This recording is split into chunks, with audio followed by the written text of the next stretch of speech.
Hi friends, this is Jarle from Handmade Cards Happy Heart. Thanks for joining. I made a shaker card with some fun older products from Pretty Pink Posh. I hope you'll enjoy. Now let's dive right into today's card making project. I already stamped my images from the tropical toucans and tropical birds stamp set onto Bristol smooth paper using VersaFine Onyx Black ink. I am taking out my watercolor markers from Altenew for my coloring. For the palm tree I am using Grassfield, Hunter Green and Espresso.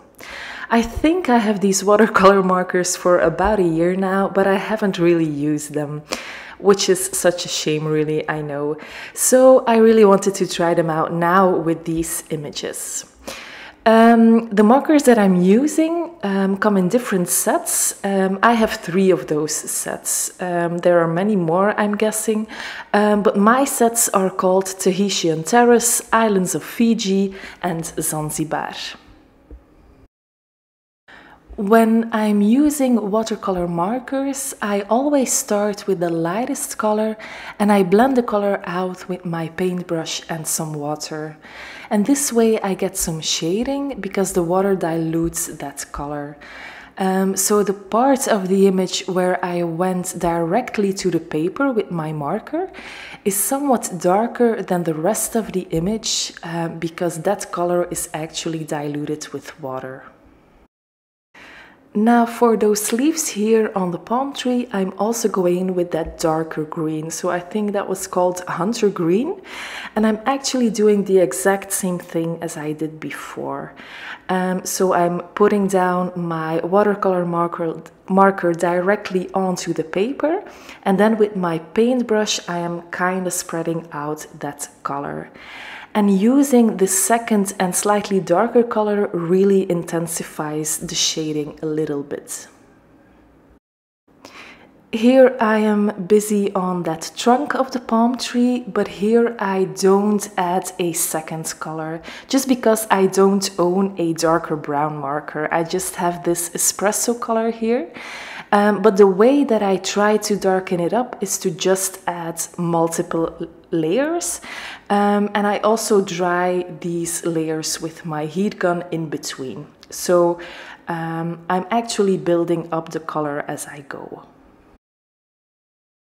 And here I actually went over those leaves again with that darker green marker, just to add even a little bit more shading. And I really liked how it turned out in the end. For the toucans, I used the colors Ruby Red, Nimbus, Ocean Waves and Fresh Lemon. I did the same thing as I did before, so again I just add a few layers because I don't own that many markers to add darker colors. So for all of the images I just added I just kept adding layers to darken up the shading. I do want to mention here that you have to be careful when you add multiple layers, because I found here that my paper, which was the Bristol smooth paper, couldn't handle this much water. Now you can always use watercolor paper, and in fact I really recommend using watercolor paper when you do watercoloring. But I just really always have good results with watercolor markers and Bristol smooth paper. Because the Bristol smooth paper really blends out the colors beautifully. So that's why I don't think about it. I just always break out my Bristol smooth paper when I'm doing coloring with my watercolor markers. Now I do want to test out these markers onto actual watercolor paper too. I haven't tried it before, so I can't really share my experiences just yet. So I don't know how well they work onto watercolor paper, but I'm guessing it will be just fine. Now you can also see that when I'm blending out the color with my paintbrush, I always take a little bit of water, then I dab it off on my paper towel before bringing it to the paper. And I do this multiple times when blending out the color, so you can really get this color shading. I hope it makes sense. When the coloring was done, I die cut the images with the coordinating dies and I set them aside for a minute while I created my background. Now for this background, I took a piece of white cardstock and I die cut the largest of the scalloped hexagons. And this will create my shaker window. Then I put my stencil on top, and this is the jungle background stencil from Pretty Pink Posh. And I pounce on some Distress Oxide ink in the color Spun Sugar. And I do this with my paper pouncers from Picket Fence Studios, just because it's a very intricate stencil. And I find that pouncing on the ink instead of blending with a blending brush or a blending tool just gives better results, I find. Now the stencil itself was still a little bit tacky from the last time I used it. So I'm guessing I used pixie spray the last time. So the paper did stick a little bit on, that stencil did stick a little bit onto that white cardstock. And this is the finished result.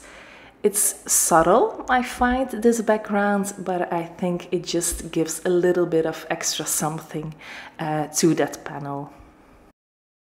Now for the background of my shaker window, I took out a paper pad from MFT.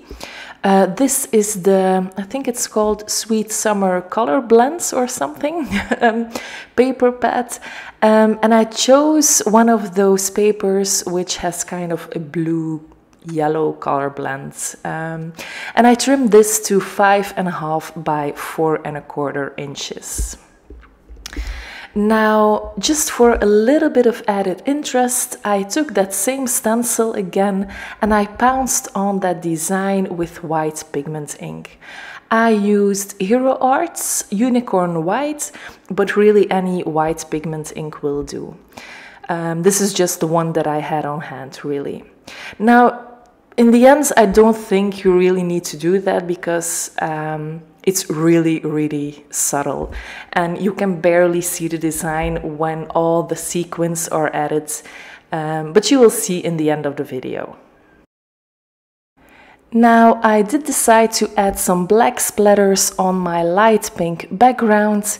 I used the black color from my Gonzai Tambi watercolor set. And then I set this panel aside to dry just a little bit. Then I thought it would be best to add my sentiment. I already stamped my Aloha sentiment in VersaFine Onyx Black ink. And then here I stamped my second part of the sentiment, so the Sending You Sunshine in the same black ink. Now the reason I don't do both parts at the same time is because I wanted that spacing to be just right. So that's why I did the Aloha first and then the second part just now. Now I also thought that maybe I should have done this, so the stamping of the sentiment, before the splattering, because I was a little bit afraid that my splatters would interfere with the readability of the text. But eventually it worked just fine.